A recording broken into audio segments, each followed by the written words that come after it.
Hello student. आज हम grammar part देख रहे हैं संधि। अब संधि यानी जैसे दो वर्णों को अलग करना है। जैसे एक वर्ड शब्द रहेंगे और शब्द जुड़े रहेंगे और उन शब्दों को अलग करना, उसे कहा जाता है संधि। संधि शब्द का साधारण अर्थ है यानी मेल, दो शब्दों को मिलाने का कार्य किया जाता है, उसे संधि कहते हैं।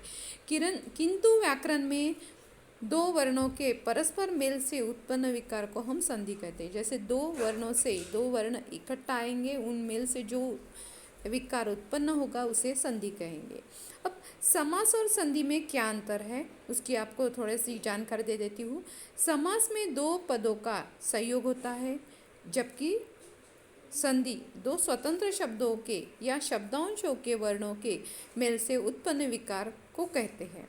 अब यहाँ पे क्या है कि जैसे दो स्वतंत्र पद है, दो स्वतंत्र शब्द है, उन वर्णों से मेल से उत्पन्न होने वाले विकार को हम क्या कहते हैं, जैसे संधि। और पद समास क्या है कि दो पदों का संयोग, यहाँ पे दो शब्दांश का और वहाँ पे दो पदों का संयोग। तो समास में कहीं कहीं संधि भी हो सकती है। जैसे यहाँ पे एग्जाम्पल दी है, दशासर, यथासर, विद्यालय।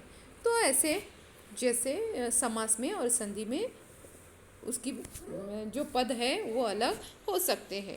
अब संधि के भेद है, संधि के 3 भेद बताए गए हैं, स्वर संधि, व्यंजन संधि, विसर्ग संधि। तो संधि के 3 प्रकार है और वो 3 प्रकार, सबसे पहली संधि है स्वर संधि।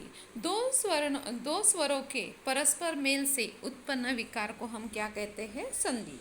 अब परमाणु, परम प्लस अणु, तो दो शब्दांशों को, जैसे दो शब्दों को अलग किया हमने, परम प्लस अणु, परमाणु। वैसे ही व्यंजन संधि, दो व्यंजनों अथवा एक स्वर और एक व्यंजन के मेल से उत्पन्न विकार को हम क्या कहते हैं, व्यंजन संधि।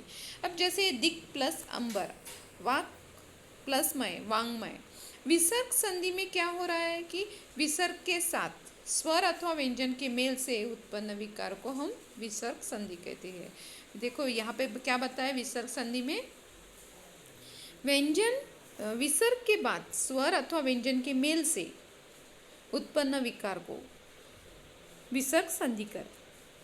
अब यहाँ पे है निष्कपट, तो यहाँ पे परिभाषा में दिया है कि विसर्ग के साथ स्वर, तो निहि प्लस कपट। उसके बाद निरूपाय, निहि प्लस उपाय।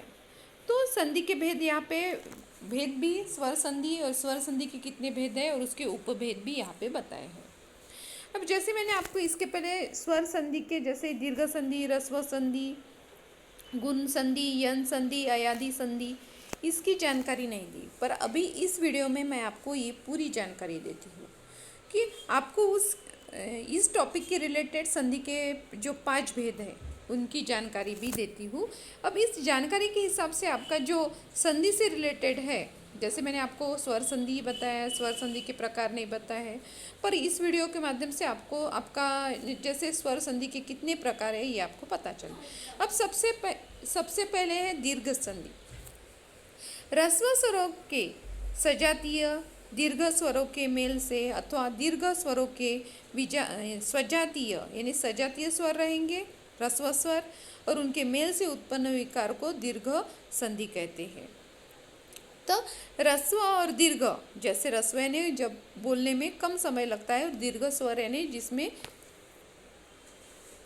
बोलने में ज़्यादा समय लगता है। इसके पहले ये टॉपिक आपका हो चुका है शायद से, ह्रस्व स्वर और दीर्घ स्वर। दीर्घ स्वर में क्या हो रहा है कि समय ज़्यादा लगता है स्वरों का उच्चारण करते समय, और दीर्घ स्वर ह्रस्व स्वर में उच्चारण कम लगता है। जैसे अ प्लस आ यहाँ पे बताया गया है, अ प्लस आ। जैसे धर्मार्थ है, धर्म प्लस अर्थ, धर्मार्थ, क्योंकि म को आ की मात्रा लगी है, र पे रफा, म पे रफा है। वैसे ही है पर प्लस अधीन, परा प्लस धीन, यहाँ पे र को आ की मात्रा लगी है। वैसे ही अ प्लस आ आता है, हिम प्लस आलय, हिमालय। छात्र प्लस आवाज, छात्रावास। आ प्लस आ हो गया। निशांत, निशा प्लस अंत। सेवा प्लस अर्थ, सेवार्थ। आ प्लस आ होता है विद्या प्लस आलय, विद्यालय। सदा प्लस आचार, सदाचार। तो ऐसी संधि है कि ये दीर्घ संधि ह्रस्व संधि क्यों बता रही है कि ह्रस्व संधि में क्या हो रहा है, कम समय लगता है, दीर्घ संधि में समय ज़्यादा लग रहा है। ऐसे ही अब यहाँ पे ई दोनों छोटी ई है, बड़ी ई हो जाती, गिरी प्लस इन, गिरिंद्र। कवि प्लस इंद्र, कविंद्र। यहाँ पे ई प्लस बड़ी वाली ई, तो बड़ी ई आ जाएगी, गिरी प्लस ईश, गिरीश। परी प्लस ईशा, परीक्षा। ई प्लस छोटी वाली ई, बड़ी ई आ गई, मही प्लस इंद्र, महेंद्र। ई दोनों बड़ी वाली ई आ गई, तो ई आती है योगी प्लस योगीश्वर, योगी प्लस ईश्वर। अब सतीश, सती प्लस ईश। वैसे ही दोनों ऊ आ गए, छोटे ऊ, तो छोटे ऊ से उनके मेल से क्या हो गया, बड़ा ऊ। लघु प्लस उत्तर, लघुत्तर। गुरुपदेश, गुरु उपदेश, गुरु प्लस उपदेश। ऊ प्लस बड़ा वाला ऊ आ गया ऊ। सिंधु प्लस उर्मी, लघु प्लस ऊर्जा, लघुर्जा। ऊ प्लस छोटा वाला ऊ। स्वयं भू प्लस उदय, स्वयं, जैसे यहाँ पे स्वयं भू प्लस उदय, स्वयं भूदय। उसके बाद है दोनों बड़े ऊ प्लस ऊ, ऊ ऊर्ध्व, ऊ प्लस ऊर्ध्व, भू प्लस ऊर्जा, भू ऊर्जा। अब यहाँ पे है नेक्स्ट आया हुआ है गुण संधि। गुण संधि में आ प्लस ई क्या हो गया, आ और छोटी वाली और बड़ी वाली ई मिला के क्या हो गया, ए। वैसे ही आ छोटा वाला ऊ और बड़ा ऊ ऐसे मिला के हो गया ओ। फिर से आ रू, तो अर। तो यहाँ पे बताया गया है अ प्लस ई, ए हो गया यहाँ की इसके मेल से, इसलिए सुर प्लस इंद्र, सुरेंद्र। सुर प्लस ईश, सुरेश। रमा प्लस इंद्र, रमेंद्र। रमा प्लस ईश, रमेश। सूर्योदय, सूर्य प्लस उदय। यहाँ पे सूर्योदय कैसे आ गया, अ प्लस उ का क्या हो गया, ओ, इसलिए सूर्योदय। नौ यहाँ पे एक न्यू वर्ड्स आया है, जैसे अ प्लस उ का ओ, उ का ओ आ गया। वैसे ही आ प्लस उ ओ हो गया, महा प्लस उदय, महोदय। आ प्लस उ ओ हो गया, दया प्लस उर्मी, दयोर्मी। वैसे ही अ प्लस रू हो गया, और देव प्लस ऋषि, देवश्री। वैसे ही आ प्लस महा प्लस ऋषि, महर्षि, तो आ प्लस रू, तो महर्षि।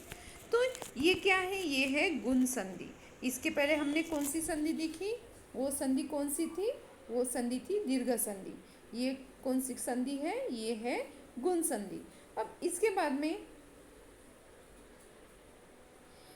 में वही गुण संधि बताई गई है कि जैसे एक का एक प्लस एक, मतक्य, मत प्लस एक्य, सदैव, सदा प्लस एव।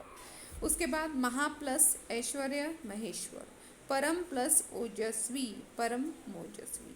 वैसे ही यहाँ पे परम प्लस औषध, परम औषध, परमोषध। उसके बाद यहाँ पे अब यहाँ पे स्वरों का मेल देखो, अ प्लस ए, आई हो गया, अ प्लस आई हो गया, आ प्लस ए, आई हो गया, आ प्लस आई हो गया।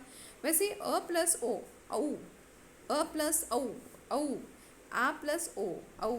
यहाँ पे आ प्लस ओ, यहाँ पे आ प्लस औ, तो औ। वैसे ही यहाँ पे यन संधि दी हुई है। अब ये तीसरा प्रकार है। तीसरा प्रकार यहाँ पे बताया गया है, जो छोटी ई और बड़ी ई, विजातीय स्वर भिन्न, भिन्न स्वर है, यह हो जाता है उ प्लस उ का क्या होता है, व। रू का विजातीय स्वर क्या होता है, र। आपको ये सिर्फ ध्यान रखने के लिए, ये सब संधि, ये जो 5 प्रकार है, इसको आप कौन सा नाम दोगे, स्वर संधि ही दोगे। अब जैसे यहाँ पे विभाजन बताया गया है, अ प्लस अ, ई प्लस छोटी वाली ई और अ, तो यदि, यद्यपि, यदि प्लस अपि। अब यहाँ पे इति प्लस आदि इत्यादि। परि प्लस उपयुक्त। तो वैसे ही यहाँ पे आगे आगे जैसे बताया गया है कि न्यून, नी प्लस ऊन, प्रत्येक, प्रति प्लस एक, अनु प्लस अय, अन्वय, स्वागत, सु प्लस आगत। ऐसे ही अनु प्लस इति, अनु प्लस एशन। वैसे ही पितृ प्लस अनुमति, पितृमति। तो इसके बाद है अयादि संधि। अयादि संधि है कि ऐसी संधि जिसमें विजातीय स्वर जैसे अय, आय, व, औ, आव ऐसे स्वर आते हैं। और संस्कृत में इससे रिलेटेड